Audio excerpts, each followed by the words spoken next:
Most of us enjoy a glass of wine, or maybe a little more, especially over a good meal or with friends. But when it comes to growing quality grapes at home, well, there's a few secrets that we need to learn.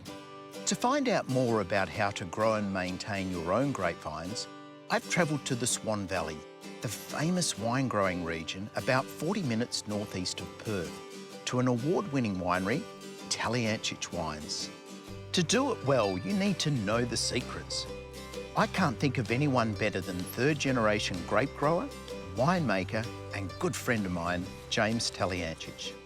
James, I'm amazed at these beautiful old vines that your grandfather planted over 80 years ago are not only still yielding, but they're actually producing some of the state's finest wine. Look, they're really quite special, Steve. We treat them with so much love and respect. They're vines that yield quite low, but the concentration of flavour is immense. So, James, you tend to use more organic techniques in the vineyard. I imagine that that's more natural-based nutrition and fertilisers, and you're probably limiting the sprays to something quite simple like copper and sulfur. Really, Steve, just a combination of exactly that. Yeah. Copper and sulfur sprays. You know, Steve, these old plants, in this case it's a vine, what goes on underground really reflects what happens above ground. Yeah. So we've got to nurture the soil and the vine and therefore the fruit right through to the final product.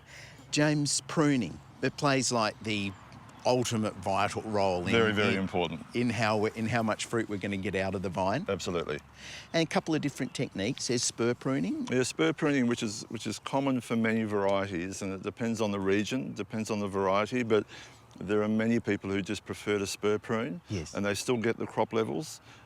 These old Shiraz vines, Steve, we tend to cane prune them. Sure. We leave a small number of spurs around the centre of the vine, Yeah. but then extend 3 or 4 arms to the left and right-hand side.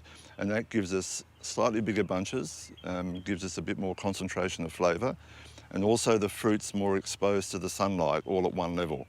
So for us, that practice works really well. So the home gardener could actually use a combination of these two techniques. Oh, absolutely. And if they've got vines, a small number of vines in the backyard, up a wall, or whether they have a small pergola and they're putting it over the top, the same rules apply.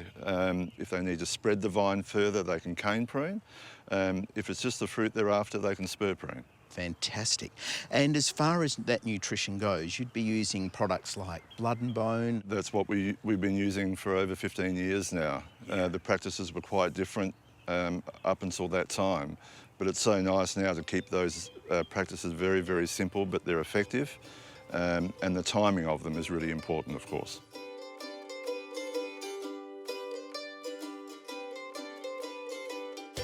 So by following these helpful tips, there's no reason why you shouldn't be able to have a bountiful harvest of grapes at home this year.